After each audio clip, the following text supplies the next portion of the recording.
And now, the moment you've all been waiting for. Da da da da da da da da. Just kidding. It's finally time. It has finally arrived. The 25k. Wait. The 35k Q&A is finally here. You've all been waiting for so long. I know you have. And it's finally arrived. Thank God. 3 months later. So as it would turn out, I'm almost at 35,000 subscribers. And when I put these threads up 3 months ago, I was only before getting to 25k. So for a combination of reasons, one, I put in too much effort when it came to the pre-production for what I'm doing here. So if you'll see, we have a whole bunch of questions that I've laid out. All of them are color-coded and also linked to the different places that I found them from, or that they were submitted to. We also have, as you can see, a cool little slideshow that I decided to get a bunch of screenshots for, mostly to save Hyperaggressive work, my editor. You should follow him, and you're welcome, Hyperaggressive. Thanks, boss. So I feel like we'll just get into it. As you can see on the screen here, it says ask me anything, hobbies, politics, personal life, whatever. Answers will be recorded. People did that, and now I have over 150 of them, and I've cut it down a little bit. I've split them up into sections, so hopefully we've got some pretty interesting, engaging questions from the jump to all of you, ideally. So from SD, more like SMD, from YouTube, quote, I have a question about gender. From the way people describe it, it would seem that gender is something you're just kind of supposed to know, or like be able to find out through introspection. But I don't think I have that. I don't just know, and I've been thinking about it for a long time now, and there's just nothing there. Is that like a thing, do you think, or am I misunderstanding something? Because as it stands, I'm just incredibly confused and feel really out of the loop. So it has been 3 months since this person posted this, so who knows, maybe they figured it out. If it turns out that you haven't, from what I can read from the information you're giving me here, you might want to look into like being a non-binary or agender. If you say that you don't think you have like, if you don't have an understanding of what your gender is supposed to be, you just don't know. To be non-binary means that you identify not within the gender binary of man or woman. It's another option, a third way, some may say. So that could be an option. Maybe like having a gender, maybe blue hair and pronouns is something you're interested in. You just don't know exactly what to say. For me personally, my gender identity is an amoebic blob. I use any and all pronouns. I don't really strongly adhere to any gender identity. I just call myself non-binary because I like it better than the term agender. I just think it's cuter. That's it. I'm trans. It is what it is. So I don't really care about all that kind of shit. You might be in that boat as well. But you could also use agender, which means an absence of gender, meaning that you don't subscribe to any of it. Which is also a possibility. Now, those things being said, if you are non-binary, if you are agender, the pronouns that you are comfortable being used to refer to you don't have anything to do with those labels. Like, you could be a cis woman and use he, him pronouns. Like, there's literally nothing wrong with that. There's nothing stopping you from doing that. The law has nothing to do with that. Actually, it kind of does, depending on a variety of factors.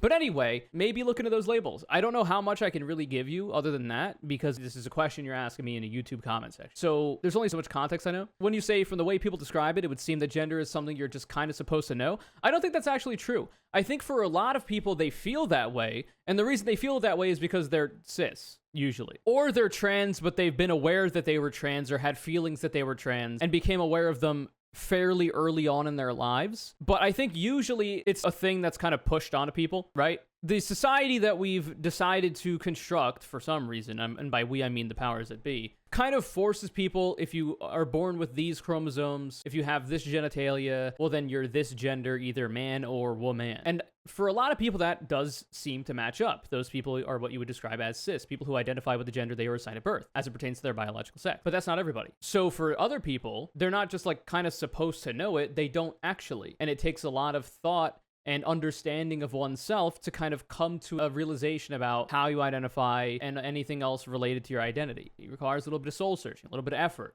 And on the other side of that coin, if for people that know they're trans really early on, that's also kind of a similar idea to like being cis, in that you are aware of what your gender identity is from an earlier stage in your life, so you always just kind of know. For me personally, I did not know until I was like 23-ish, like really late in the game, because I'm 26 now. And that's mostly because of a lack of education, a lack of like social awareness. There weren't a lot of trans or non-binary people or gender non-conforming people where I was living. I grew up in a conservative area in the middle of nowhere. So there's also like that aspect of it. So anyway, hopefully you've given it some thought. Maybe toy around with different ways of presenting yourself if that's a safe thing that you can do. See if some things fit and work, some things don't, and whatever, and go from there.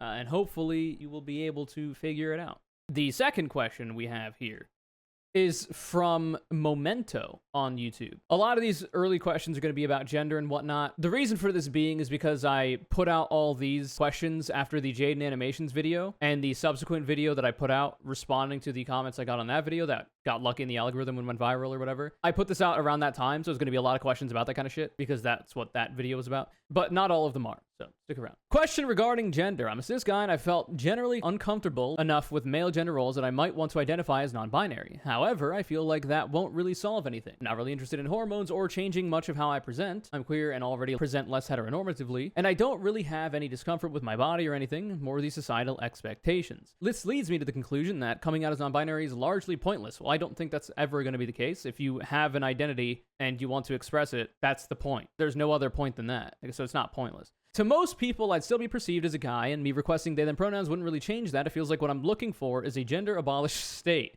Aren't we all? Which is probably a good 5+ generations away. I don't mind male pronouns.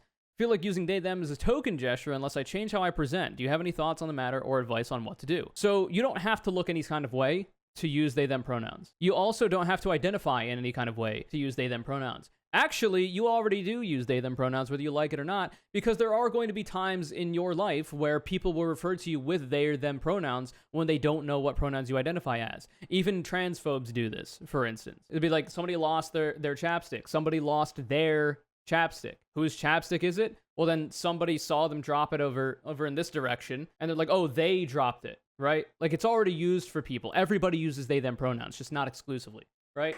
So you're already kind of doing that. But obviously, that's not really what you're talking about. So you say, I'm not really interested in hormones or changing much of how I present, and I don't really have any discomfort with my body or anything, more the societal expectations. I mean, you could still request that people around you engage with you in the way that you would like, even if it's like just like really trusted friends that you have to try it out. I don't see why that would be an issue if they're willing to do it. Hopefully they are if they're good friends. But I guess broader societal expectation, it can be a bit difficult because a lot of the way that people will engage with you is based off of assumptions that they make when they look at your aesthetic presentation and all these kinds of things that they assume about you. So, changing how you look might alter that perception and all this kind of shit. So that's where some of the difficulty is. But if you already dress or present yourself less heteronormatively, then you're already kind of on your way, I think. So you say, I don't mind male pronouns and feel like using they, them as a token gesture unless I change how I present. I think that's silly. Anybody that tells you that is stupid, dumb, stinky, and doesn't know what they're talking about. Because your pronouns are whatever you say they are.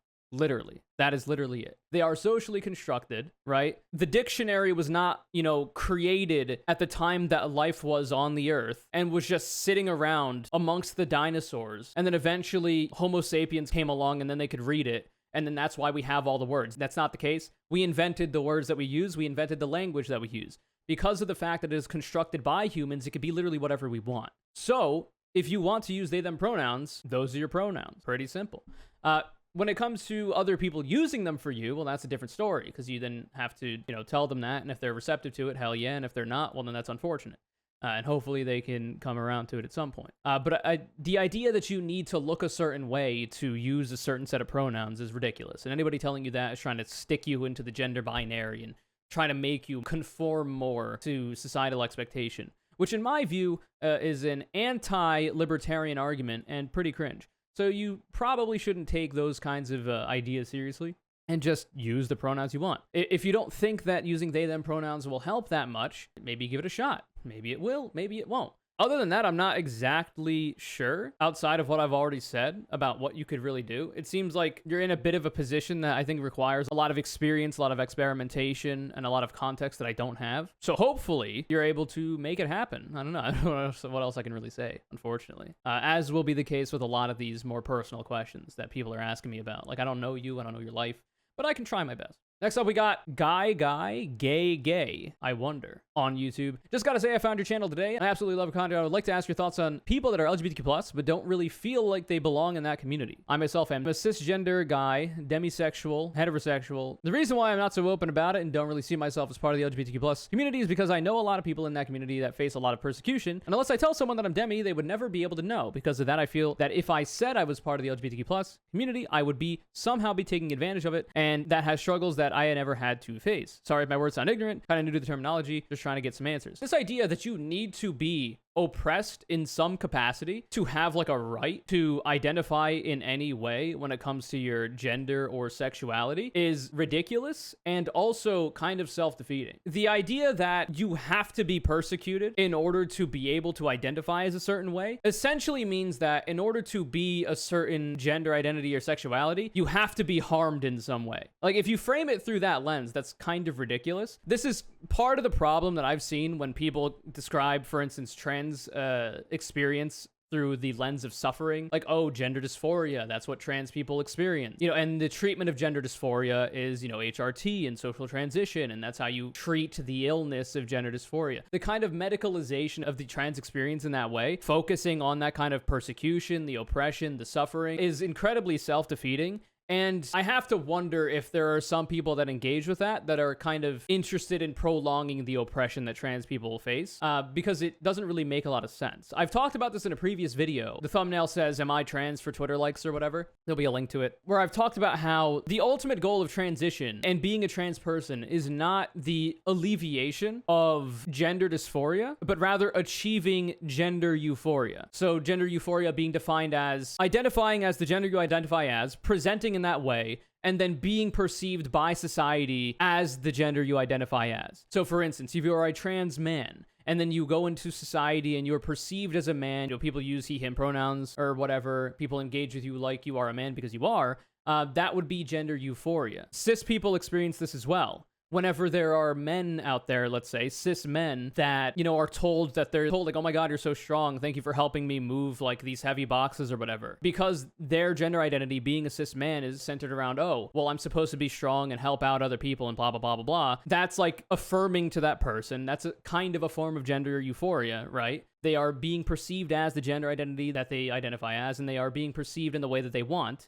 being that strong, manly man in this case. And that's really good. Makes people feel good, makes people feel happy. So that's the same for the trans experience. Alleviating gender dysphoria is a part of the puzzle. It's a stepping stone to achieving that gender euphoria. However, your trans identity or identity outside of the gender binary, or even within it, is not defined by the oppression that you face. It is not. Your gender identity, or whatever identity you have, is defined by you, and that's it. Anything you do to achieve, that gender identity and being perceived as it in society is just part of that puzzle. So you also said, unless I tell someone that I'm demi, they would never be able to know. Because of that, I feel like if I said I was part of the LGBTQ+ community, I would somehow be taking advantage of it. And because that community has struggles that I never had to face, you think that like you might be disingenuous or you might be taking advantage of it, like you say. It is true that you should acknowledge that, other people are having a different experience. Like you might not face as much oppression in your life, but that doesn't make you any better or worse of a person. That just means that that's your experience, and you should be cognizant of the fact that you might have some privileges that other people don't. So like, for instance, if say you are naturally incredibly feminine, like your genetics are so feminine, but you're an AMAB person and you identify as a trans woman. So like you pass very easily, even without HRT, even without any kind of like surgeries or whatever, because of those genetics. And you might be like privileged over other people because you pass a lot easier, but you shouldn't then be like, oh, well, it's so easy to be a trans woman because like I pass so easily. It wasn't difficult at all for me. Well, that's not the experience for everybody else.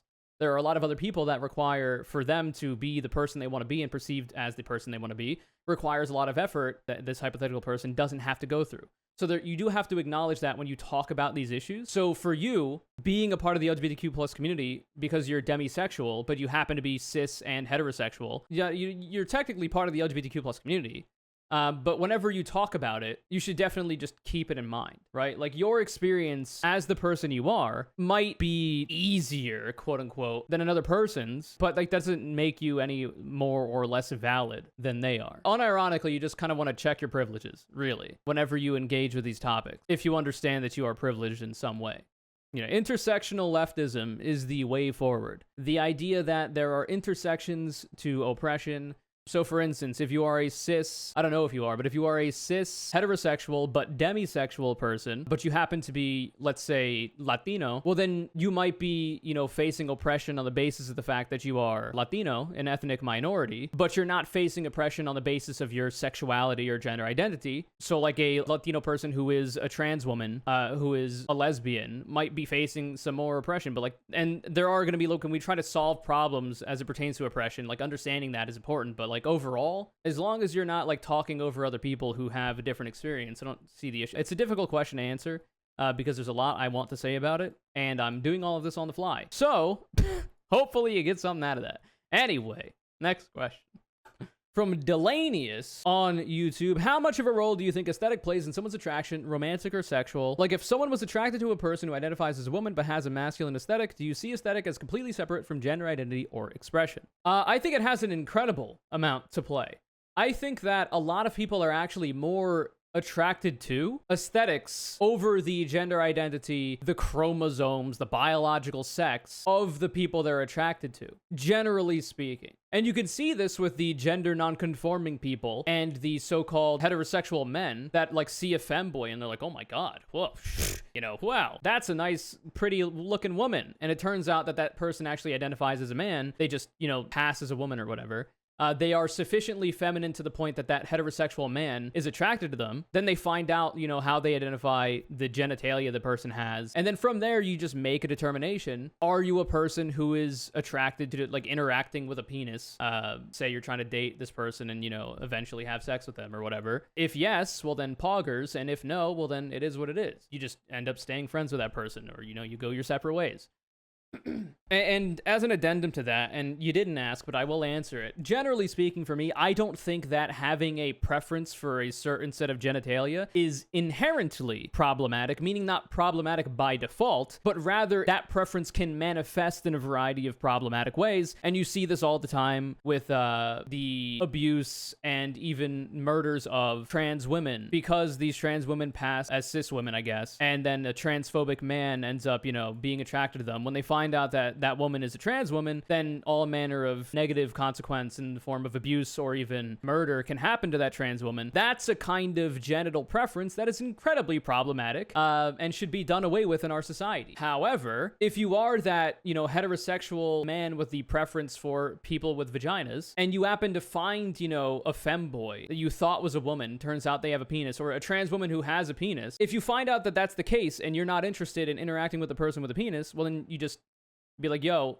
I'm glad to have met you. I'm not really into this kind of thing. I hope we can stay friends. Or you just, you go your separate ways. And that's the end of the engagement. I don't think it's inherently problematic to have that preference. I just think that the preference can manifest in problematic ways, and you got to be very careful about that. So for me personally, I happen to have a preference for people with the cock and balls. Now, it's not a hard preference, but that is my preference. Mostly just because, it's more interesting to me. But I'm not going to, get super mad if there's a person I'm really attracted to and they happen to have a vagina. Sure. Even if I had, a strict preference, why would I get mad? It's just okay, well, this is probably not going to go anywhere. Let's just stay friends or whatever. I don't know. Maybe I'm too rational of a human being, but that just seems so easy to me. But anyway, so when it comes to your actual question, for the first question, how much of a role do you think aesthetic plays? I think a very large amount. I would think more than what people will usually let on. For the other question, do you see aesthetic as completely separate from gender identity or expression? Theoretically, I guess it depends on the world we're living in. Because we live in a world where gender still exists, well then the aesthetic expression or representation of that person, I think kind of falls into the gender expression kind of thing there. When it comes to gender identity, it almost absolutely is separate. Aesthetic is 100% separate from gender identity. It just happens to be the case that people who identify as women will usually be more feminine, people who identify as men will usually be more masculine, and people who identify as non-binary or anything else will be whatever the fuck they are. It is what it is. You shouldn't expect androgyny from non-binary people, right? So in my view, and this seems to be the way that it manifests because gender non-conforming people are out there, femboys, mask girls, tomboys, tomgirls, whatever, they exist, they're out there, and they always have. I think that they're completely separate. They just happen to have a lot of overlap, especially when it comes to the way that society engages with it and kind of pushes certain aesthetics onto people given their, gender that was assigned at birth. But generally speaking, I do think they're separate. Next up, we have Rare Gotcha. Gotcha? Rare Gotcha YT says, is it all right to still say I'm aroace, so aromantic, asexual, despite still having a bit of sexual attraction to women/girls' looks? Yes, I'm pretty sure. There are levels to being aromantic or asexual. There's a variety of different identifiers within that label as well. There's a whole bunch of shit. There's a bunch of resources online you can look at for this. To be aromantic or asexual doesn't necessarily mean that you have a complete absence of romantic or sexual attraction. It can be that you have a very incredibly diminished amount of that, but you're still, you know, aroace because you're not in the normative expectation for people having sexual or romantic attraction to people. But there can be levels to it. So yes, it's still totally fine to identify that way. Now, I would say that if you happen to be hypersexual or hyposexual and you want to identify with asexual, I would say that's a bit odd, but I don't know who that hurts, really. I don't know why you would identify that way, though, if you're, you know, sucking and fucking on the daily. It doesn't really make sense to me. But anyway. Bailey Grace on YouTube says, what's your opinion on sapiosexuality? So I didn't actually know what this was, so I Googled it, and apparently it's people who have an attraction to intelligence. So people who are intelligent, you know, people who like smart people, you know, five heads and all that. My opinion on sapiosexuality is it exists, and that's okay. I don't know what you want me to say about this. What is my opinion on it? It's a thing that people can be attracted to. If people like, you know, smarty pants, pencil pushers, then hell yeah, let's fucking go. Sure. Anna Heritage on YouTube says, if it's gay to be a bottom guy, is it also gay to be a woman top for other women, but straight to get pegged by a woman? Jesse, what the fuck are you talking about? What are you even saying to me? What are these words that you're putting in front of me? So if I can try to decipher the clues here in the Da Vinci Code, if it's gay to be a bottom guy, so if you identify as a man, but you're a bottom, meaning that you get penetrated in sexual engagement. First of all, that's not inherently homosexual, because if you're with a woman who has a penis, or if you're with a woman who's using a strap-on, you know, a dildo, and you're bottoming for them, but you're only sexually attracted to people that do not identify as the gender you do, so women or others, then you're still heterosexual. To be homosexual means that you are attracted to people who identify as the same gender identity as you are. Or, you know, in some instances, the same biological sex that you are, I guess, depending on if they happen to be non-binary, but, you know, they are okay with identifying with a variety of, you know, labels or whatever that involves. It's a bunch of bullshit. Generally speaking, that's the case. So just because you're putting things in your butt doesn't mean you're homosexual. So here's the classic thought experiment that I'll always put out there. If a heterosexual man is in the middle of the woods and he's putting a dragon dildo up his ass, but nobody's around to see it or hear it, is he gay? Well, no, because he's heterosexual, meaning that he's not attracted to people who identify as the same gender identity as he is. So he's not. He just likes putting things in his butt. Pretty simple. Now, it is certainly the case that, gun to your head, you have to choose, okay, this man is a bottom. Is he gay or straight? Those are the only two options. If you guess wrong, we're taking you out. Then guessing gay is probably going to increase your chances of survival just by probability. It would seem that a lot of bottoms, when it comes to men, happen to be gay as well, or pansexual, but not always. And I would like to dispel with the notion that not always, because I have a lot of support for my heterosexual brothers out there that like, you know, getting a finger in their butt or whatever. It's all good. I see you, I hear you, and you're valid. So then you say, is it also gay to be a woman top for other women? Well, yes, then. So in this instance, if you're a woman and you're attracted to women, well, that would make you a lesbian, unless you're also attracted to men and other identities, which might make you bisexual or pansexual. So if this person is only attracted to women and they are a woman, well, then they're a lesbian. So then they are gay, yes. The position doesn't really matter. And then you say, but straight to get pegged by a woman, which I think I've already answered. So I think the difficulty you're having here is you are conflating sexuality with sexual position, meaning that the position people will take, the role people will take in a sexual engagement. And that conflation is understandable because that's how society views it. So the majority of the time, like I say, gun to your head, you have to choose. It would seem that most bottoms, if they are men, are gay. Also, most people just assume cis women to be bottoms, or all women to be bottoms, really, which is not the case. But, you know, you'd imagine a lot of them are. By, like, probability, you're usually going to be accurate making that kind of an assumption. But I would like it if we could, as a society, kind of move past that base assumption and just find out by interacting with people if you're trying to engage with them in a romantic or sexual capacity. Respectfully, of course. Rather than just assuming. Obviously, there's always going to be some kind of assumptions, and then you find out later on if the assumption was correct, and then you go from there. But I don't don't think your interactions with that person, like your first interactions with that person, should be colored by the assumptions that you make. Those assumptions might just be part of the process. I don't think they should be a very big or important part of it. I don't know. Tina or Kadia on Twitter says, what would you say to a true scum who tells you that you aren't a real transsexual? I've thought about this a lot. I've kind of mulled over a variety of ideas, some potential externalities, thought processes, and I've come to the conclusion that you should probably just bonk them on the head with a big stick, metaphorically speaking. I'm just kidding. Don't do that.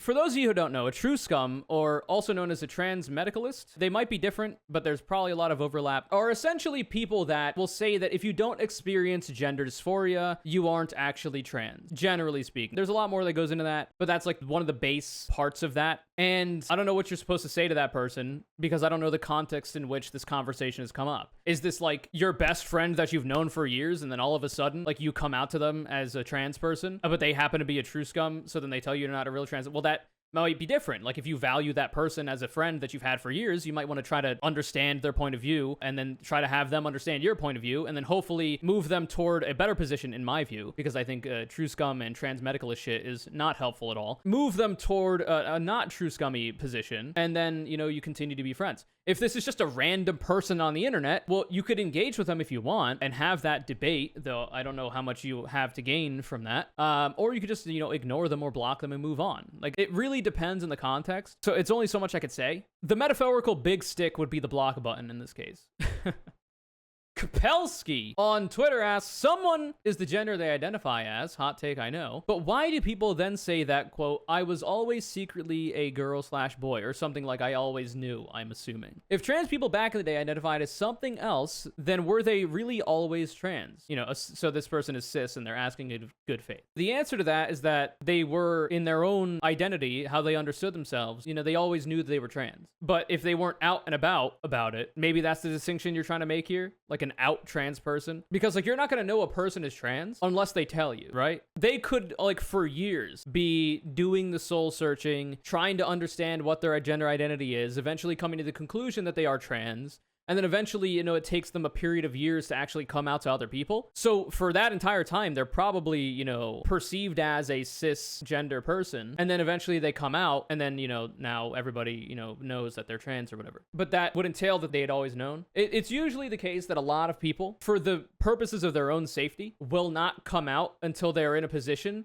where it's safe for them to do so. So for instance, if you are dependent on your parents for housing, let's say, like you're, you know, 15, and you know that you're trans, but you also know that your parents are transphobic, and you might be likely to be, you know, emotionally or even physically abused in some way if you come out, or even be kicked out of the house if you come out, you know, it would probably be an unfortunate but better option to, you know, stay closeted until you can move out and then start living as your authentic self in a more open capacity outside of the small ways than you're already doing it. Ideally, anyway, like with friends that you can trust or whatever. Which is unfortunate, but that's just the society we be living in, right? There are parents out there that are abusive to their children if those parents are transphobic, homophobic, and it turns out that their kid is trans or gay or whatever. It's unfortunate, but it happens all too often. So for the purposes of like self-preservation, people will wait, but like they've always understood themselves to be trans for however long period of time before they came out. So that's just why. So maybe some of the disconnect there for you, you know, you say you're a cis person, well then you've always identified with the gender you were assigned at birth. So you haven't really had to deal with that entire scenario. So I can understand not really understanding it, especially if you see the definition of, you know, a person's gender identity being whatever they identify as. I can understand what you mean by that, but hopefully that answered it. It's not the most clear-cut question, but I think I got it. Zeno on Discord asks, any advice for people who think they might be trans? What a question. That definitely does not require a lot of context to really give any kind of good advice, and also I'm just a random person on the internet. But generally speaking, your self-preservation, your safety is the utmost importance. It's the first thing you should worry about. If you live in an area that you would be unsafe should you come out, if you live with your parents and they happen to be homophobic, transphobic, or whatever, and, you know, you might, you know, face all manner of repercussions for coming out, it might be a better idea, unfortunately, to remain closeted, and eventually come out when it's more safe if you've moved out or whatever. When it comes to advice as it pertains to HRT or other gender confirming treatments, procedures, whatever, ideally you live in an area where you can talk to your doctor about that. So you should probably do that. Also, there are a variety of resources on the internet like DIYHRT.wiki that give a lot of information about HRT generally for trans femme people, for trans masc people, etc., etc. Put a link to that in the description as well, which gives you a lot of information about the different hormone therapies that you can take, the dosages, things to talk to your doctor about as well if you have that option, or if you don't, how you could, do it on your own, DIY. That's what that means. It doesn't mean you're literally synthesizing the fucking chemicals in your lab like Walter White. You're just procuring the hormones, the estradiol, this stuff from a source outside of the official channels, like if you live in a red state that doesn't allow for your healthcare providers to do that, and then you just go on a standard HRT regimen like you would be prescribed by a doctor if you could. Outside of that, I don't know. It would depend on your specific context, like your specific situation. When it comes to aesthetic presentation or ways you would like to be engaged with or perceived by society, your friends, family, whatever else, or strangers, there's a variety of advice that I think we get to later on from questions that are asked in the Q&A. When it comes to those kinds of things, there will be a section for that as well. You could skip to it on the YouTube video. So hopefully that, also helps out. But generally speaking, for the general information, that's really all I can really say outside of knowing more about you. Next up, our first double tap, we've got MLOR BN on YouTube and Foob on Discord. MLOR asks, do you have stories regarding passing / people trying to guess what you are / that whole thing TM? Foob says, as a physically trans person, do you get catcalled? I figured I'd just put these two together because they're essentially in the same vein. And I do that for a lot of other questions down the line because I want everybody's voice to be heard. So, I didn't have to include both of these, but I did. That's how nice I am. And I had to do the extra effort of making this graphic to do that. So you're welcome. That's just how nice I am. So not really. And the reason for that is because of my lack of education, which was a failure of the schooling system that I was in. The fact that my parents generally don't know much about gender identity, sexuality, all that kind of shit. And also lack of social exposure, I guess, to trans people existing, etc., gender non-conforming people existing. Like, I didn't have a lot of that either, like I said before. So because of those things, I actually didn't know that I was interested in being gender non-conforming, that I was trans or whatever else, anything about my sexuality other than assuming I was heterosexual for a long time. So I understood, and I'll have questions for this later on, but I understood my sexuality to be pansexual when I was like 22 or 23, and I understood myself to be trans like a little bit after that. So when it comes to stories regarding passing / people just trying to guess, all I really have are things online and some stuff IRL that's not really of note. However, what I can say, when I just assume myself to be cis and heterosexual as an AMAB person, I've always liked wearing my hair longer. So that was at times like cause for weird social interactions. Like when I was in school, I would have a comb on me in school and I would wear my hair really long over one eye and shit. I'd get made fun of for that shit, combing my hair in class and whatever. Not that bad though. And when it came to the area I lived in, like I knew it was a very conservative area. So I was getting a lot of like homophobic comments, even though I'm pretty sure I was heterosexual at the time, but turns out, I wasn't. Outside of that, kind of related, because I'm 5'5", and I'm very happy about that, mind you. And for so long, I was identifying as a guy because, that's the gender I was assigned at birth. I was being a little bit more masculine, as is expected, and I'm short. So automatically, unfortunately, in our society, height is valued a lot in men for some reason. And, I have experience not being taken seriously by a variety of people in, platonic everyday engagements, also sometimes in romantic or sexual engagements, so not as much. So that's kind of along the line of that. And also, funnily enough, I have so many stories of meeting people for the first time, or even people now that watch my content that are like, holy shit, I did not expect your voice to sound like that. I did not expect your voice to be that deep. And that's really cool to me because I like my voice a lot. I'm a big fan of it. And, it's cool. I've been told my entire fucking life that I should do something in radio or TV. And then, later on down the line, I become a Twitch streamer, YouTuber. And, that's not even close. So that's cool, I guess. And when it comes to getting catcalled, no.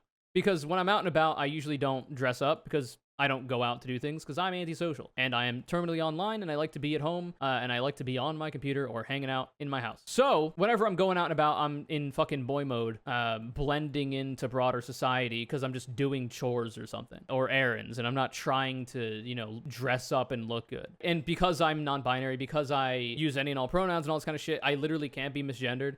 So like if I go out in society and, you know, in boy mode and people are he-hemming me and sirring me or whatever, like it doesn't make me feel any type of way. I don't care. So it's whatever. If I use she, her pronouns exclusively, and if I identified as a trans woman, then yeah, I might in my everyday life try to present more femininely in order to be correctly gendered in that way. But because that's not me, I'm just chilling, right? I don't really have a worry for that. So maybe in the future, if I ever end up having a social life and I go out and dress up, then maybe that'll start to happen. But luckily, I've been able to evade it because, you know, I started understanding all these things about myself really late in the game, like relevant to how long I've been alive. And that's about it.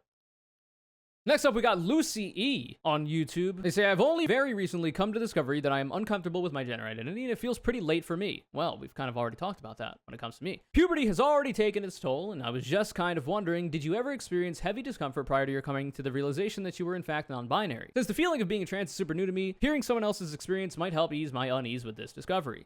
For me, I probably did, but not in any major way to make me like investigate that in any capacity when I was a lot younger. So like I say, I understood these things about myself really late in the game, but I also have the added benefit of my genetics being insane when it comes to being an androgynous or even feminine AMAB person. Like my mom's genetics really did a number on me in a good way because my dad is hairy as fuck, but I'm not, thank God for me. And also like I've got these lips because my dad is Latino and he also has bigger lips. And my fat distribution has always been weirdly feminine as well. My proportions are feminine in some ways too. Like I've got really thick legs because I'm shorter. So like more of the weight distribution is going to the legs because there's not a whole fucking redwood tree of skeleton to cover in mass, right? So because of all these things, I think for me being a more feminine person, and I always have liked to be my entire life, I just didn't really investigate it too much until later on, but also being okay with being more masculine or even androgynous, not really, no.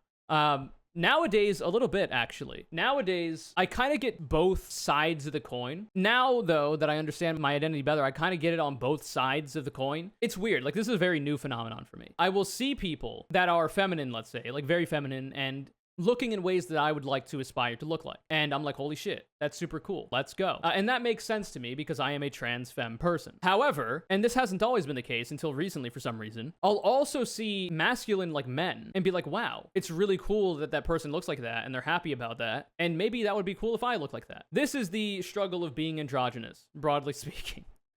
Because it's, you know, you oscillate between the two and sometimes you're in the middle and it's a whole bunch of shit.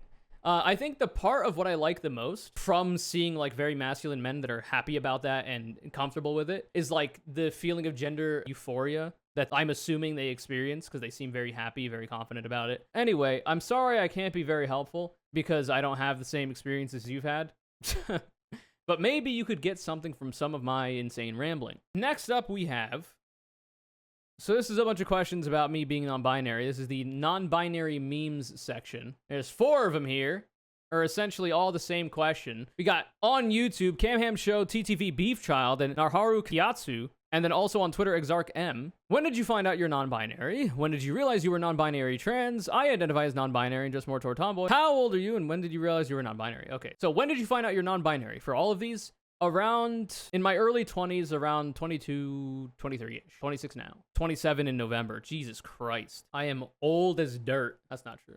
But I will be soon. I want to say, although I recently only found your channel, someone who presents traditionally feminine and has a traditionally masculine voice, your videos have made me feel a whole lot better and more comfortable with my voice. A lot of people have said this, and I'm glad to be of assistance. There seems to be a disconnect in broader societal conception about that, but I don't give a shit. Because I like it. Let's go. So then, question, was it easy for you to realize you were non-binary trans? No, but that was mostly because, like I said before, lack of education in school. I was never even taught that gender and sex were a different thing. And also lack of exposure. I did not know a lot of people that were gender nonconforming, queer in any capacity. So don't really got that, unfortunately. So it was a bit difficult. But when I started to learn, it was pretty easy to understand about my own identity. Like so many parts of the puzzle started to come together. Currently stuck in the middle ground of genders that I can't figure out what I am. I'm asking because I can't figure it out. I'm wondering if other people just know, if they also struggle to come to a conclusion. You know, you're not alone in that. A lot of people don't really know. They don't easily map onto man or woman. And either through lack of education or whatever, they don't know about alternatives or they don't know that they vibe with alternatives. But the thing is about your identity is that it's a learning process. It's a work in progress. And then the next person said, I identify as non-binary and dress more toward tomboy or very much more masculine. How did you come to the conclusion of being trans? I have a difficult time working through thoughts like these. Sorry if this comes off ignorant. So you say you identify as non-binary. So in my view, technically, you are already trans, but you don't have to identify that way. So what I mean by that is the definition of being transgender is simply that you do not identify with the gender you were assigned at birth. So, unfortunately, because we don't live in an ideal world where one, gender is abolished, but for two, we don't live in a world where you're assigned non-binary at birth, you were probably assigned male or female at birth. So if you identify as non-binary, well, then you're not identifying as man or woman, right?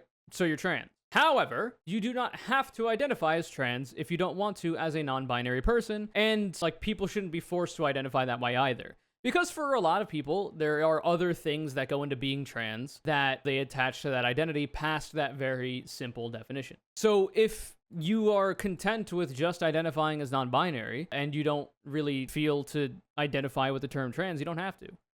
When it comes to how did I come to the conclusion, I, generally speaking, just use that definition, and I'm fine with identifying as trans, and that's really it. The unfortunate thing, if you're asking me questions as it relates to my experience, like I say, my gender is an amoebic blob. I use any pronouns. I don't give a shit about the gender people assume that I am. So it's kind of hard for me to answer some of these from that experience. So I can only give you like shit that I look at through like a bird's eye view. You know what I mean? So like for some people, being trans entails a variety of other things, and maybe that would be enough to make you comfortable with the label or not. But I don't think those things are necessary. It's a whole bunch of worms in a can, for sure. Next up, Empress Emily on Twitter, and also Incomod Inc. and Man Hathaway on YouTube. Incomod Inc. says, what's your favorite music group and how did you transition? I'm a trans woman and I would love to know how you did it with family or friends. My favorite music group, don't have one. I have a whole bunch. I have a collection of favorite genres of music that I kind of cycle through, and I have a collection of favorite artists, producers, etc. that I also cycle through. Generally speaking, we're gonna have more questions on music in the future, so I'll get to that then. As for the how did you transition, I learned about what being trans was late in the game. Eventually, I understood my identity to be non-binary and trans. Then I started dabbling in dressing more femininely because I always knew I had an affinity for that. Turns out I liked it, so I kept going. And now to facilitate looking even more feminine like I would like to, and also kind of counteract some of the things that would change about my appearance as it pertains to me being an AMAB person as I age because of the effects of testosterone, I am now on HRT to become estrogenized. And that's where I'm at right now. So it's kind of I feel like it's a unique experience that maybe, I don't know. But you say, I would love to know how you do it with family or friends. It's also a unique experience because I kind of just exist. I've never done a coming out post on the internet. I've never like done a coming out like thing with family or friends. I just exist the way that I am, and they just talk to me. It's a weird and a unique experience, but this is because I am that amoebic blob of genderless gender. So like it's not really the easiest thing to map your own experience onto. So how did those around you respond to coming out or your presentation? I never came out. I just look the way I do. And because I use all pronouns, you know, I didn't really have to talk about this shit. I don't really care to talk about them about my like gender identity or sexuality. I just talk to them about like my day-to-day life. I ask them how they're doing. They talk to me about that shit, like standard family, friend stuff. But that's not the same for everybody. I'm not trying to like toot my own horn here and think I'm so cool because I never really felt the need to do. There's a lot of people that kind of need to, like they actually need to for their own safety and all this kind of shit. So when it comes to how people responded, it's a mixed bag. Some people are completely fine with it. Some people have questions. Some people have some like internalized homophobia or transphobia. But like I've never had any like extremely bad reactions, luckily. So that's cool. Next up, we got Lucas XXL. Says, first of all, I love your voice. Secondly, did it cost you a lot of time to go from, quote, hey, I'm not straight, to having fully figured out your sexuality and gender identity? You still sometimes feel like you might be something else. I came out as bi a couple months ago, and now I'm not so sure of my sexuality, and I honestly don't know what the fuck I am. Also, should I make gay jokes? When it comes to the making gay jokes thing, I think it's contextual, right? Like, if you are gay yourself, you're going to have more license to make gay jokes. If you are a heterosexual person and you're making gay jokes, and you would probably want to be, first of all, not mean or cruel, but second of all, make sure the people around you are okay with you making those jokes if they happen to be gay or queer or whatever. And if they are poggers, if they aren't, then you probably shouldn't. And if you're not around any gay people, then try to make sure that you're not being super weird and mean about gay people to the straight people that you're talking to. I don't know. When it comes to, did it cost you a lot of time to go from, hey, I'm not straight? Yes, absolutely. But I've already described that. You know, found out about the shit when I was 23-ish for lack of education and exposure. So yes, it did.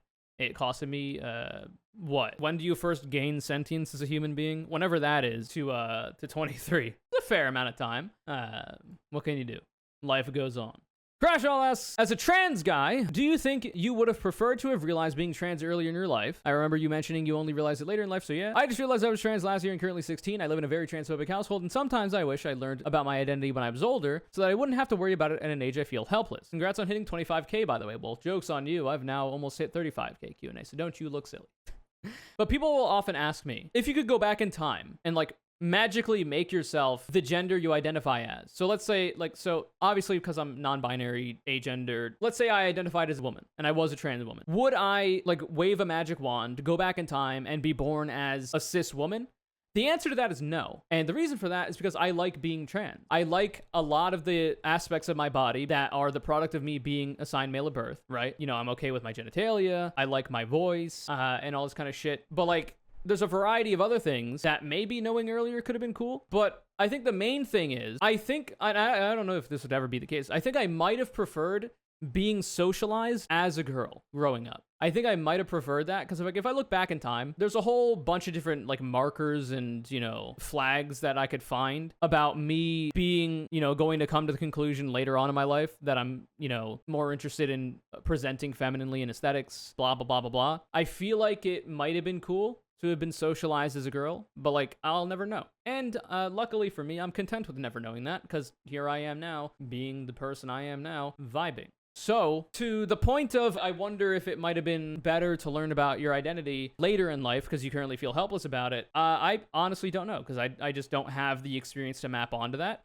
What I will say is that you probably shouldn't, you know, kick yourself about that too much because, I mean, you got this life, right? That's the only one you got. You can't, like, go back to the past. You also can't go to the future. You can only live in the present. The present's all you got. You can learn from the past and you can plan from the future, but you can only live in the present.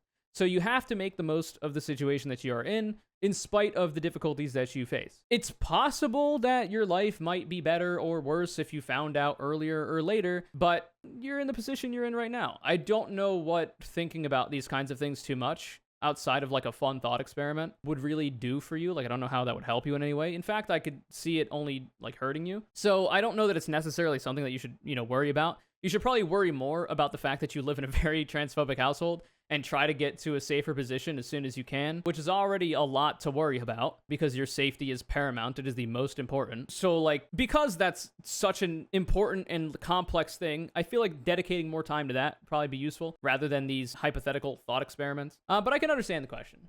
Just, you know, live the goddamn life you have. Maybe think about these things a little bit, but don't too much. All right, so now we're moving to general personal life questions. Now that we get out of the gender binary or whatever. Garlic at the Disco, which was their previous name, I think, right? Yes. Now Alphabet Adams asks, do you ever struggle with social isolation? Do you have coping mechanisms? Please give. No. I don't think so. At least not in ways that I can understand. I've always been, you know, on my own. I've always been a loner. I've always been very content with being alone, doing my own thing, being, you know, on my PC, playing my video games, going for walks alone and all this kind of shit. Since I've been a kid and to now, I've never had a lot of friends. I still don't have a lot of friends. I don't go out and do social shit. I don't go out and meet new people that often. So no, I don't, unfortunately. So I don't know that I ever struggle with it in any major way that I would have a coping mechanism to do it.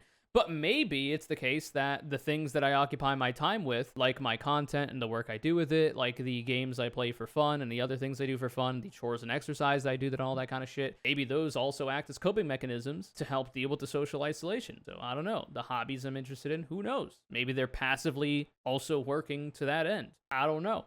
All I know is that there was a time in my life where I feel like I might have more when I was in, like, high school, like early high school or late middle school, where I was, like, wanting to, you know, have at the time girlfriends and all this kind of shit. But I have not felt that desire for the last 6 years. Like I said, I've been voluntarily celibate and out of the dating game for 6 years, and I don't really feel a desire to get back into either of those. I'm perfectly content, like I say, being on my own. So not really. I'm sorry I cannot be much of a help.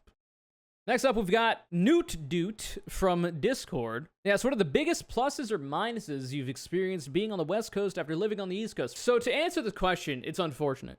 Because I went from the middle of nowhere, New Jersey, on the East Coast, and that's the only place I've lived for that long, to now I live in Seattle, Washington, a major metropolitan area. Like, it's literally incomparable. Like, I can't compare the two because it's such a different experience. But I enjoy living in Seattle, Washington infinitely more because it's more walkable. I can get to shit I need to get to by walking. If I wanted to use a bicycle, I could do that too. You know, the bicycle infrastructure in Seattle is not perfect, but it's certainly pretty good. And I think it's probably better than a lot of other places in the States. Also, there's good transit that I, don't really have to use because I don't really go around that much and I have access to a car, or I can walk, which I prefer to do. Those are the biggest things. And of course, because it's not just my experience here, I want everybody else to have access to those alternatives to travel from cars, right? Public transit, all this kind of shit. So that makes me happy too, just thinking about the fact that people are using the bus and it's well maintained and the routes are good and all this kind of shit. Or biking, because the infrastructure is pretty good in a lot of places. That makes me happy. Even if I don't take advantage of all of them, it still makes me happy. I like to see it.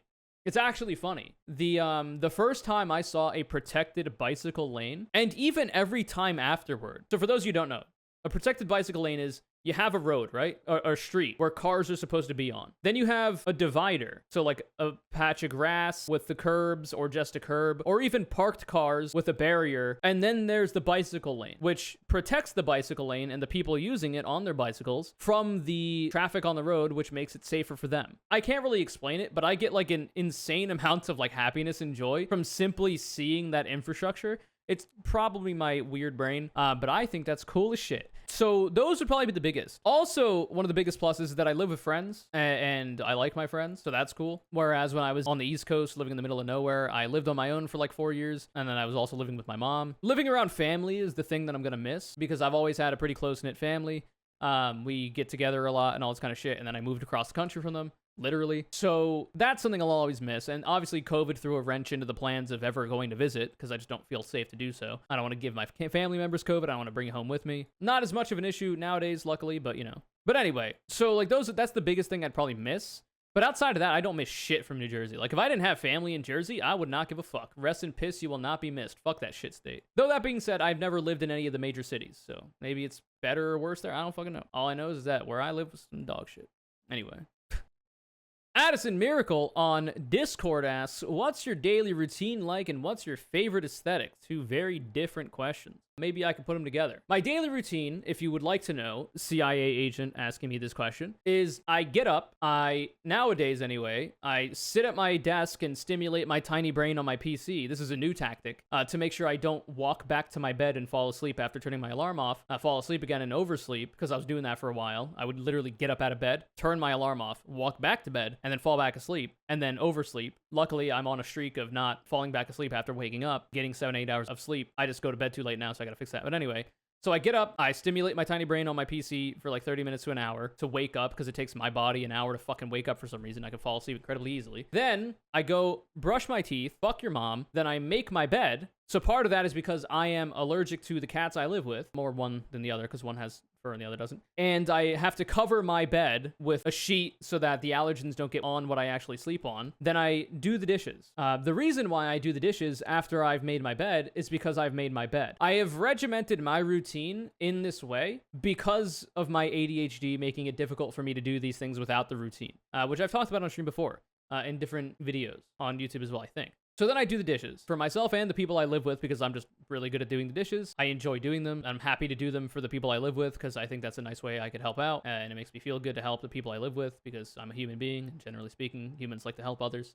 Then after that, I will take out the garbage, the recycling, if it needs to be done. I'll also sweep or clean the countertops if I have to do that. Vacuum sometimes, yada, yada, yada. After that, I will exercise. The reason why I exercise after doing my chores, like I say, is because I've just finished doing my chores. Now it's exercise time. I used to run every other day about 1.5 miles, but then I got runner's knee because I was using old ass shoes that were handed me down from my dad. God bless him. I should have gotten new ones a long time ago. Finally, I have. And then I'm done with the exercise. Then I shower. Then I eat my first meal of the day. I'll have a protein bar before the exercise. And then I start working on whatever I have to do. So if it's a stream day, I don't do the exercise. I used to do calisthenics on stream days, but I've been lazy. I'll get ready for stream, and then I'll stream, and then I'll do whatever else after stream. And then on a non-stream day, I'll work on whatever I have to work on for my YouTube channel or my stream. So thumbnails, getting ready for certain segments, compiling the questions I needed to do for this, all this kind of shit. Or I'll play video games, or I'll hang out. I might make a meal for the people I live with. We'll hang out, eat food, watch things, blah, blah, blah. And yeah, that's about it. So the reason why I've regimented my life in that way, wake up, brush teeth, make bed, do chores, exercise, then work, is because I have suffered from ADHD and depression my entire life.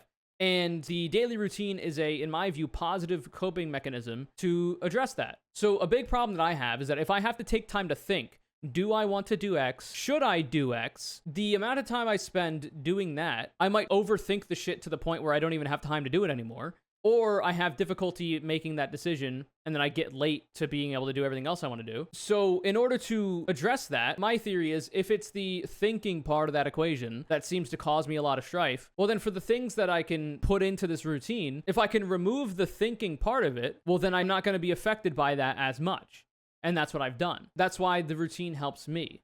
It's very good. It's very helpful. If this is a problem that you have, it might be helpful for you.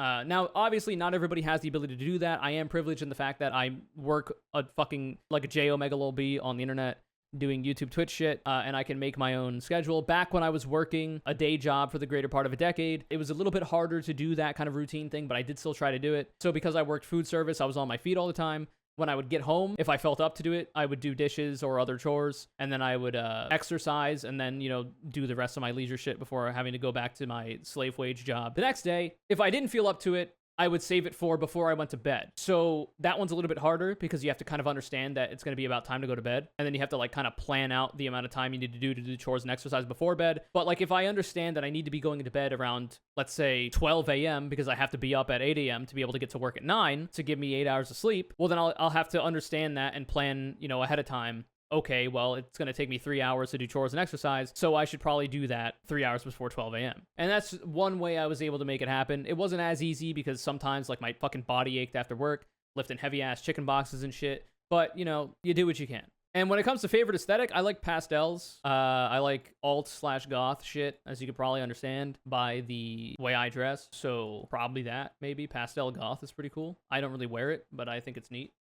Now we're going to get on to the aesthetics section. Gibson Glender on YouTube asks, how do you get your hair to be curly? Is it natural, or do you use any sort of product to make it that beautifully curled? So this is relatively close to my natural hair texture. My actual natural hair texture, I'm pretty sure, is a lot more wavy or curly than this is. However, this is how I do my hair, okay? So first of all, go to reddit.com/r/curlyhair. Look at their beginner's guide. Look at their ultimate guide. Even if you have straight hair, you might not actually. You might have damaged hair that looks straight, but it's not actually, and you just don't know that because you're not taking care of it well. But even if you have straight hair, you can actually learn a lot from that. I learned all that I know from that fucking subreddit and those guides to be able to care for my hair in this way and get it to look the way that I like it. So this is how I care for my hair, okay? I wash my hair every 4 days, roughly. So on the days that I'm not washing my hair, I wear a shower cap in the shower. When it is hair washing day, the first thing I do when I get in the shower is shampoo my hair. So I use what's called a low poo, haha, lol, poop lol, which is essentially like a very low-key shampoo. The curly hair subreddit has a tool you can use. So it'll give you information on what chemicals and additives or whatever in your hair care products you should avoid. And there's actually a bot that you can input the ingredients list of something that you have and see if any of the ingredients you shouldn't be using, which is cool. And then there's also an ultimate product guide on things for a certain type of hair and all this kind of shit. Highly recommend looking into it once again. So I do that once I've rinsed the shampoo out of my hair. Oh, mind you, this is with lukewarm water. I don't take hot showers, except on days that I'm not washing my hair. I will start my showers on lukewarm. Theoretically, I should wash my hair with cold water, but I like a little bit of warm water in the beginning. But wait, there's more. So I've washed my hair with lukewarm water with the shampoo. Oh, and by the way, when I'm washing my hair with the shampoo, I'm not doing this. I'm not doing that. That's not how you wash your hair, as far as I'm aware. So when I get it wet in the shower, it's all back behind me, and then I pull through it. It's like it's like you're pulling down a rope or something. Listen, do what you will with this imagery, okay? I go like that over and over with the shampoo on the top of my head. You don't really want to do all this because it can fuck with your hair in a variety of ways. It could damage it. So then when it comes time to rinse it out, I do the same thing to get the water out, and also I squeeze it because it's all back here. Then when all the shampoo's out, then I try to squeeze all of the water out as much as I can of my hair. And then when it comes time to use the conditioner, I use a good conditioner as well. Not affiliated with any brand, so I'm not going to shout any out. Use that subreddit, like I said, to find out. I squeeze as much water out of my hair as I can, and then I get my conditioner, and I run it through in the same way. And you want to get it, apparently, you want to get as much water out of your hair as possible because it's kind of like oil and water. Like, they don't really mix. The shampoo, it works better with less water in the hair. You lose less of it to water, diluting it and having it run off onto the floor of the shower. It's a whole bunch of shit. But that's what I do. And then I leave it there. I leave the shampoo in my hair, and I don't put it like all over my hair. I put it mostly on the longest parts because ideally your scalp will produce enough oil closer to the top of your head that you don't really have to condition that part. Ideally, some people might have different considerations. Then I leave the conditioner in my hair and I wash the rest of me.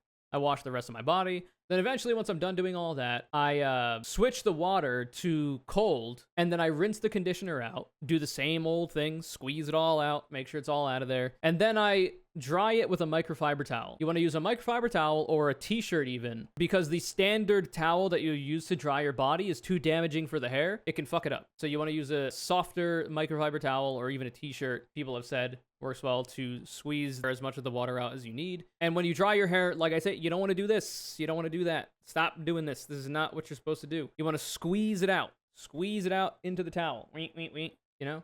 Then I've obviously washed my face with a face wash in the shower, and then I'll moisturize my face, yada, yada, yada. And then when it comes to my hair, I will comb my hair once while it's wet or damp, I guess, once. This is the last time I will comb my hair until the next time I wash it. So, throughout my day-to-day life, if I have to fix my hair, I use my fingers as much as I can. I try to avoid combing my hair as much as possible. Also, unless you have like pin straight hair, brushes are the devil. You shouldn't be using a brush unless like you have specific use cases for different kinds of brushes. Combs are generally going to be better. So I use a comb to detangle my hair while it's still damp. Then I'll part it in the way that I like, which is, an asymmetrical part with more on this side. Put it in this kind of position. And then I use what's called a hair milk, which is a leave-in hair moisturizer. And I put it on my hair in the amounts that I like. I put a little bit too much this time, which is why there's this fucking disconnect in my hair that's pissing me off. Also, I have a cowlick in my hair that causes the hair to act weirdly. It's a bunch of shit. But anyway, I put the hair moisturizer in my hair while it's still damp, focusing on the ends and putting less and less as we go up. And what that's supposed to do is it's supposed to lock in the moisture that's in your hair, which is supposed to help define your curls or your waves. Also controls for frizz and also makes your hair shinier, I think. At least that's my experience. It makes it look darker, but also shinier, which is nice. And then I clip it out of my face. So I use this like that, but on this side too, just because it's annoying otherwise. And also it helps me get this kind of look. I also push these a little bit far forward once I've clipped it. And then I let it air dry. And that's it. When I sleep, I put my hair over the pillow. So I don't sleep on my hair. Like, I'm not sleeping like this, not doing that. And then in the morning, when I wake up, luckily for me, I've already gotten in the habit of even subconsciously, like even if I flip over, because I'm a side sleeper, I move my hair over the pillow, even when I'm half dead. And I do that. Though sometimes, can't always be perfect with that. And when I wake up, I just, put my hair down. I'll do this kind of thing very lightly with my hair to get it in this position. And then here it is. I washed my hair yesterday. Today is the next day. I've slept with it and your mom, I guess. And this is how it's turned out. And I'll rock with this for tomorrow, the next day, and then I'll wash the day after that. So I wash my hair every 4 days. So, like, unless you're working some dirty-ass job and you're getting, like, fucking cow manure in your hair or whatever, you don't really have to wash your hair every day. And in fact, it can be damaging to do that. Your body produces and your scalp produces natural oils that are supposed to help coat your fucking hair and keep it nice. So yeah, look into r/curly hair. You bitch you. Anyway. This is from Sojuice on YouTube. How did you get so confident presenting how you want online and IRL? I don't know how I meant to answer this question. I am lucky to have genetics that make me fairly conventionally attractive, which is nice. Though, obviously, like back in the day when I was trying to be more masculine, I don't have the biggest skill set for that, or skill set. For that, I do have like a Chad jaw. I've got the Chad brow-ish. I've got a nice voice. but I am 5'5". I got a smaller frame. So like I've been androgynous my whole life. I got some upsides and downsides from that. So I don't know.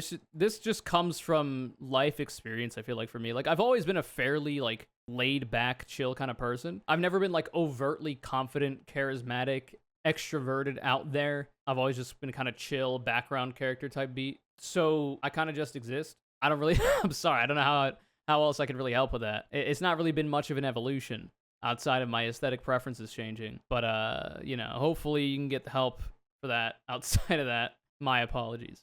Next up, we got King the Queen on YouTube and Brepokles on Twitter. What is your skincare routine? I wash my face with a face wash, and then I moisturize with a fragrance-free moisturizer, and then I use a specialty cream around the eyes that is apparently supposed to help with dark circles, though your results may vary, apparently. And that's really it. Nothing too extravagant. Though I did, on a whim, get a cryotherapy face mask, like a drugstore face mask the other day, because I thought it would be fun, and it was. I used it the other day. You're supposed to put it in the freezer for 5 to 10 minutes before you use it on your like freshly cleaned face, and then you put it on, you keep it on there for 20 to 30 minutes. It's cold, it's pretty chill, lamau, and it was pretty cool. But outside of that, pretty laid back, pretty low-key. Not really doing too much. I care for my hair a lot more than my face, apparently. I probably should. I also don't wear a sunscreen on my face at all times, and I should. By the way, if you're going to do that, and you should, because it helps with anti-aging, the sun ages your face like a motherfucker, you want to use sunscreen that is specifically made for the face, because your face's skin is different than the skin from the rest of your body. You should not be putting some fucking banana boat SPF 5 billion on your face, okay? Be careful. Now we've got the same question 4 times. Shocker, shocker. We got infinite thoughts on Discord. What were the circumstances that led to you realizing you wanted to wear feminine clothing? What was your first time like? The Sigma Envy on YouTube. How did you get into the femboy aesthetic? Gerard Slay. Have you always dressed this way? And how did you find your style? And JLab DX. Have you always looked this feminine? So for the last question, have you always looked this feminine? No, because I've had to make an active effort to dress a certain way. And also I wear eyeliner. Poggers. But generally speaking, yes, I have. But like I say, it's because I've been blessed with androgynous genetics, apparently. Or cursed, depending on the time period in my life that you look at. Have you always dressed this way? No. It's a fairly new phenomenon within the last, 5 years of my life. Though, if I look back in time, I can look at inclinations where I would prefer to dress more femininely. Like, I remember there's a time in my life where I wanted to wear skinny jeans, because I thought that was a cool idea. This is, when I was in early middle school, I think. But I was too self-conscious about it to ask my mom or dad to go take me shopping to get them. So I didn't. There was also a time in, I think, my junior year of high school, maybe, where I had a girlfriend, Pepe Mods, and she had left the room and her fucking leggings or yoga pants or whatever were sitting out on her bed. And I was like, yo, I wonder how I would look in those. I didn't try them on, but I remember having that thought distinctly. That's interesting. So when it comes to the circumstances that led to me realizing I liked feminine clothing, and also how I got into the femboy aesthetic, well, for one, I found out that femboys existed at one point, and I was like, whoa, you can be assigned male at birth or identify as a man and also be feminine? That's crazy. No way. And then I was like, okay, well, I think that might be cool for me. So essentially, my first time doing that was the same as I think a lot of other femboys out there, or gender nonconforming men, or EMAB people, in that I, at least, luckily for me being fucking 23 at the time and having access to Amazon, I went to Amazon, bought some athletic dolphin short shorts and some thigh highs, the classic ones with it's all black, but there's white stripes at the top. I also got a 2-pack, so there's all white, but black stripes at the top. So not all striped, but stripes at the top, because I find that those are better, in my view. I don't really wear them anymore. And then I tried them on, and I was like, wow, this is pretty pog champ. This is pretty epic bacon. Thanks for the gold, kind stranger. And then I went from there into, trying on a whole bunch of, I got crop tops, and I thought that was neat. Eventually, I've gotten to get to the style I'm at now, which I think is infinitely better than what it used to be. I do want to do a video on, my progression and journey when it comes to my aesthetic at some point in the future, so stay tuned for that. It'll certainly come within the next 600 business days, surely. But yeah, and it was pretty chill. It was vibey. I thought it was cool. I think that's a pretty common experience. But obviously that's in the context of being able to buy clothes online, and also I was living on my own at the time, so I didn't really have to worry about hiding them. Next up, we've got Hashi on Discord. Any advice on femme or androgynous presenting? And also AC Spacey on Twitter. What advice would you give to a beginner femboy? Also, congratulations, super well deserved. Thank you. So the advice that I would give is obviously going to be contextual to your situation. If you have to be closeted about it, it is easier to hide a pair of athletic dolphin shorts and thigh highs than it is an entire feminine wardrobe. Also, if you don't got a lot of money, you could experiment with those simpler go-to standard options that exist. My biggest piece of advice would be to try try to experiment more and try not to stay stuck within the femboy aesthetic. To be feminine in a gender non-conforming context, which is what we're talking about here, is a lot more than simply wearing short shorts or a skirt, thigh highs, a crop top, or an oversized hoodie. There's a lot more to go on there. Now, unfortunately, you might be limited by your ability to be out about it, the difficulty in hiding it, the amount of money you have, but if you should have the ability to do this, you should certainly try to experiment further outside of the bounds of like the standard femboy aesthetic, mostly because I think when I look at the femboy aesthetic, I would like to see it progress a little bit further. I think I've been doing pretty good in that myself. It still have the pretty femboy kind of aesthetic, but I'm not like the stereotype. I've kind of charted my own course and I'm doing my own thing, and it's kind of neat. So I would encourage you to try a bunch of different shit out. When it comes to trying to put together outfits and shit, color coordination is key, especially if you don't know what the fuck you're doing. So obviously, if you know what you're doing, not doing color coordination, being avant-garde, being super colorful and those kind of shit might be a lot of fun. Generally speaking, color coordination for most people looks good. If you're wearing motherfucking a black shirt, wear some black shoes. If you're wearing red shirt, wear some red shoes. Or if you're wearing fucking blue pants, maybe wear something blue in your head. It's a whole bunch of shit. Maybe limit the color palette a little bit, but that's obviously going to be contextual to your own aesthetic sensibilities. You can dress however the fuck you want. I'm just saying that you're likely going to have better reception if you're, one, limiting your color palettes a little bit, because it's obviously going to be easier and cheaper to do this, and two, color coordinating a variety of different pieces of the outfit. I intend to do another video about this kind of shit, femboy starter kit or whatever, in the future, so stay tuned to that, I suppose. But that would be the biggest piece of advice that I could give. Color coordination, very cool. Next question, Candle Links on YouTube. Here's a question, eyeliner tutorial when? Also, Adrian Blancas on YouTube, what advice do you have for putting on eyeliner for the first time without going blind from poisoning your eyes? I'm scared to try. Well, for one, you shouldn't be scared to try, but for two, you might fuck up. It is what it is. Makeup is a skill, and like any skill, it takes a lot of trial and error to get good at. It's incredibly rare that you're just going to be, coming out the womb being really good at makeup, okay? I'm pretty sure that's never happened. Maybe there are some makeup artist babies out there, but I don't think that's actually the case. So it's going to be a lot of mistakes. It's going to be a lot of learning from those mistakes. That's literally life. That's how you get better at any skill. You just got to do it a lot, and you got to make note of when you're making mistakes and try to find ways to fix them. Try different things.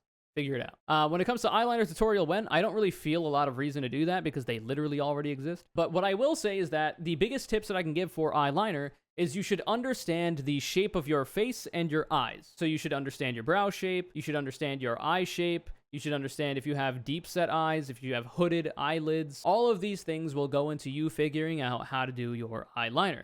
The reason why these things are important is because eyeliner is essentially drawing, but on a 3D canvas. So when you're drawing a straight line on a piece of paper, it's flat. So you can just draw the straight line, and if you want like the really pointed wing, then you can do that because it's a fucking piece of paper. However, your face is not flat. You're not SpongeBob. So you're going to have some curves you got to work with when it comes to your brow, when it comes to how your eyes are, if they're further out, further in, or in the middle. The actual shape of your eye. If you got almond eyes like I have, if you've got, upturned or downturned eyes, there's a whole bunch of shit and different eyeliner techniques that look better and work better for those kinds of things. So it's a lot of trial and error in trying to figure that out. I highly encourage you to look for resources online, charts for how to find out your eye shape, if you have deep set eyes or not, if you have hooded eyelids or not, or even monolids or whatever, and then look up tutorials specific to those things. So a lot of people seem to have deep set eyes, and when they try to do eyeliner, it gets all fucked up and curved because they're trying to draw on a 3D canvas like it's flat. So you have to end up doing certain things to make it appear like the lines are straight when they're not actually, because they're curving depending on how you look at it. So when it comes to my face, would you look at that? It's kind of fucked here, but that's fine. It's pretty straight up. The thing is that if you look at it like this, oh, look, it's curving now. If you look at it like that, oh, look, it's turning down now because it's a 3D canvas. Same for this one. Also, I have a hooded, my eye is more hooded over here. I have deep set eyes. My eye is more hooded over here, as you can see, so it covers up a lot of that shit. And it also changes how I have to do this wing. This wing is different from this one because this eye isn't as hooded, and this one is. So I have to do this wing a bit different. So if you look, there's a bit of a little indent there because I don't need to fill it in because you don't see it anyway. And same for over here. And if I'm wearing like even more eyeliner, like further up, like I have to, there's more of a disconnect there that you'll probably see in different videos. Also, a big tip that I would give, I use a concealer brush and I use the makeup remover wipes that I would use to take my eyeliner off, my other makeup if I was wearing it off. I squeeze it in the makeup removing cloth to get some of the liquid on there. and then I use that brush to cut the shape of my eyeliner. Now, I can do this because I don't wear foundation, concealer, all this other shit. I'm literally just wearing eyeliner. You can theoretically cut your eyeliner with concealer, depending on what steps you take to do it and whatever else. But if you're just trying to practice putting on eyeliner, you know, it might be good to practice it without anything else on, because you could just take it off, try it again, take it off, try it again. Probably don't do that too many times. You don't want to fucking ruin your skin. But I do that, and that helps a lot. It helps me get those straight lines. Those would be the biggest tips. So best of luck. Next up, we got Squid Boy on YouTube. I want to dress more feminine, but I go to a conservative Christian school. Any suggestions? My suggestion would be to abolish the concept of organized religion. But until we could do, I'm just kidding. Well, not really, but generally speaking, you know, religion exists. It's a tool. It can be used for good or evil. You know, if people are going to use it for good, then fuck yeah. But unfortunately, a lot of times it's used for bad. Blah, blah, blah. When it comes to the advice for if you go to a conservative Christian school and you want to dress more feminine, well, first of all, if you have a dress code, I don't know if there might be some ways you can get around the rules about like dressing more femininely. But like, I also don't know like the social ramifications for doing so. I don't know if you can get around those. I don't actually know how to interpret answering this question because I don't know a lot of the other details. Like, how conservative is it? If you fear for your safety, you should act in that regard. You should act to preserve your safety. That's the most important thing. But like outside of that, I don't know what the fuck is going on. But I hope that you're able to express yourself, if not in school, outside of school, and you're not, you know, subject to all manner of shit for that. But gotta be careful. You gotta make these determinations yourself, and always prioritize your safety. That's just how it is on this bitch of an earth. So I hope you're able to do as much as you can, but I don't know how much I could really, you know, help with. So next up, we got the question that might have been asked the most often. We got Sudoku, Mocha Milk, Castillo Grande, Quackington the Duck, Jim Milton on YouTube, and then Gaming Candy Bar and Mar Vidar on Twitter, all asking the most important question: where do you buy your clothes? And the answer to that is quite simple, actually. I am not currently affiliated with any brands, and therefore don't feel to do any free advertising for them. I already kind of do on the basis of me wearing their clothes, but I would like to, because I appreciate the brands that I wear, potentially work out some kind of creator code situation, but I just haven't done that yet, because I would have to reach out, try to figure that all out. I've already like done a lot of free advertising. Literally, like people have told me back when I used to talk about where I got my clothes from more, like openly, people have told me that they have gone and bought clothes. So like if I can have a critical mass of people doing that, not only is that beneficial for me because I can get a creator code for that, which means I get a cut of the revenue for giving them business, but also they get more business because I got a pool of people gonna get their clothes because they like what I'm wearing. So that's good for them too, because I'm bringing, you know, customers to them. So I gotta figure that out. So unfortunately, I don't really have the answer to that question currently. But hopefully I will one day. Also, I'm going to be making my own shirt designs in the future. I've not started doing that. I have some ideas. I think it'll be pretty cool. I hope you can trust in my ability to understand aesthetics, make a cool design, and then you could buy it. But that's kind of, you know, tangential. One person asked, where do you get your makeup? It's just drugstore shit. It's nothing super crazy. And when it comes to finding clothes that fit you so well, like I say before, like I am gifted when it comes to being androgynous or feminine as an AMAB person. So it really just depends on, you know, what you got going on. If you're like me, well then you can wear just about anything to an extent. If you're not, I don't really know, to be honest with you, because I've got the body I have. So, you know, unfortunately, I don't know how I can really answer that question either. Next up, we have, somehow I thought these two went together. Well, I mean, fair enough. We got Femboy May Cry on Discord, who asks, who are your main inspirations for your style and fashion? And then Ruja Rusk on Twitter asking, how do you always have the best drip? I guess those are similar. So who are your main inspirations for your style and fashion? Nobody, really. I don't have any specific person or like people that inspire me. I just look for clothes that I like, and then I get them, and then I wear them. I guess the people that would inspire me the most are just like random e-girls on the internet, because I've got a variation of that aesthetic without like the super done up makeup, which I will have one day. It's just a matter of time and me putting in the effort to learn the rest of the makeup shit I gotta learn.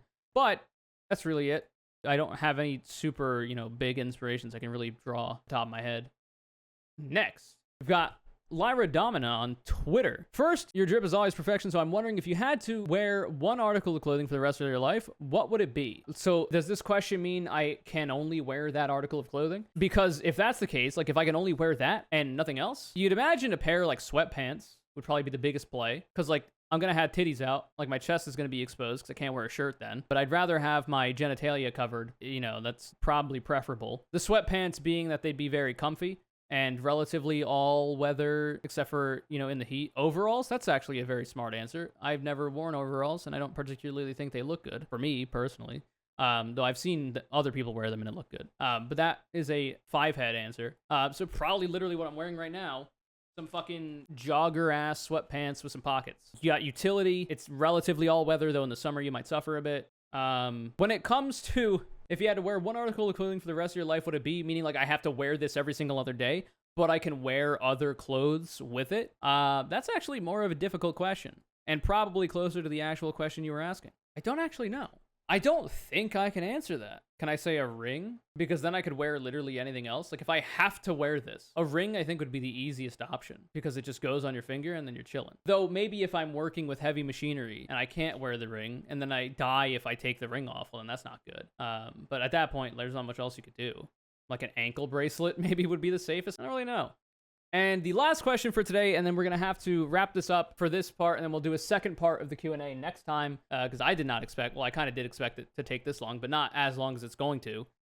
We've got Daniel Ross on YouTube asking, small hole fishnets or large hole fishnets? Small hole every single goddamn time. I got both, because you can usually get them in packs together, but I prefer the ones with the smaller holes.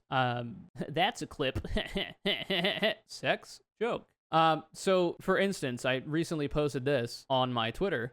These are small hole fishnet. Or at least these are the smallest hole fishnets that I have. And I think they're pretty cool. And I prefer them to the larger ones. Now, if you mean smaller than this, well, I don't have that. So I don't know. But that's my preference for now. And I think there is a fine place to wrap it up. I've still got all these questions left. So stay motherfucking tuned, I suppose.